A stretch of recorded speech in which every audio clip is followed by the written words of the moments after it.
seeing at the moment is a bird dog, and this is the exercise that people are doing. Is arm and leg. Obviously, they're not doing it fully there, but you get the gist of it. So arm extension, leg extension, whilst maintaining a stable spine. Now, you're not just working, I guess, your core by stabilizing. You're working your back, you're working your hip extension as well as full arm extension. So you need quite a lot of control. This is not a beginner exercise. This is actually quite an advanced exercise, and you need to make sure you master it. You need to make sure you do it right, because technique always matters. So when we're looking at the bird dog, we need to understand why we're doing this exercise in the first place. Is it a warm-up? Yes, it can be. It can also be used in rehab for people as well, specifically some people with back pain.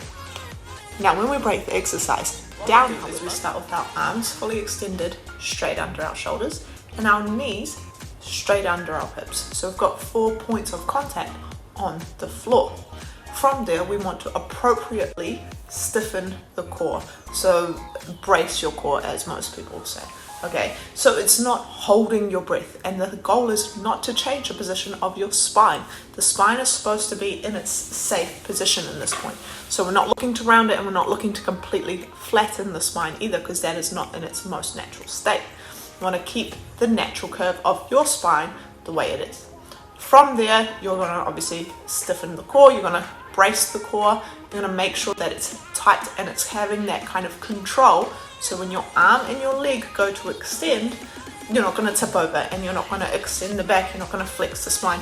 It's going to stay in its neutral position. So what we're looking for is movement around the shoulder and the hip, not the back, right? So we're going to extend at those places while maintaining the control through the spine by the core and the back. Okay, so it's not just that six pack that most people think about with the core. You need a full round. Okay, so from that position, the goal is to extend and hold it. Now, you don't want your heel going above hip height, and you don't want your fist going above shoulder height when you're doing it. Okay, this is what I see a lot. As if your leg goes too high, it's like that, and you can see that my back goes into extension. So we're going to go low, keep it stable, fully extend so the glute should feel engaged at the top, and then bring it back in without twisting. Same with the arm. When your arm's going out, if you're here, arm shouldn't go up above the head, through there, okay? So my personal preference when teaching a client how to do that is obviously teaching them how to sit up in all fours and stiffen, okay? You need to be able to control through your midsection so you can have movement through the shoulder and the hip.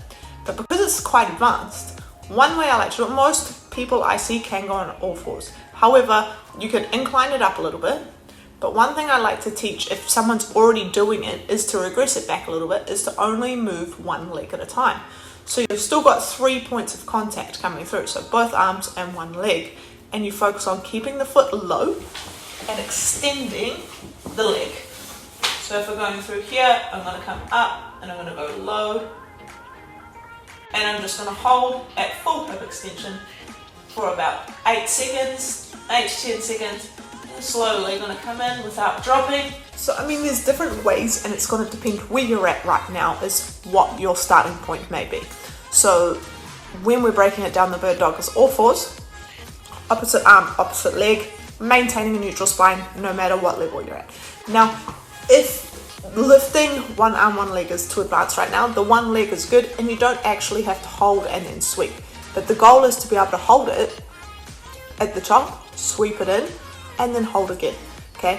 And then we can advance on to the next step, but it's not much point jumping to the most advanced step if you can't do the regressed one first. So try doing the regressed one, see if you can maintain a neutral spine. The best way to do it is to video yourself, and you can give yourself feedback, or get a coach.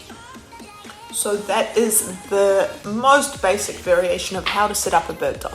So remember, when you're doing something in the gym, you need to understand, why are you doing this exercise? So if you're just going into it, I personally, let me know if there's a reason for it, but I don't see the reason for it. If it doesn't cause you pain, you do you. However, technique always matters. So make sure you're doing it in the best way possible for you, the right technique, the right person at the right time. Technique always matters.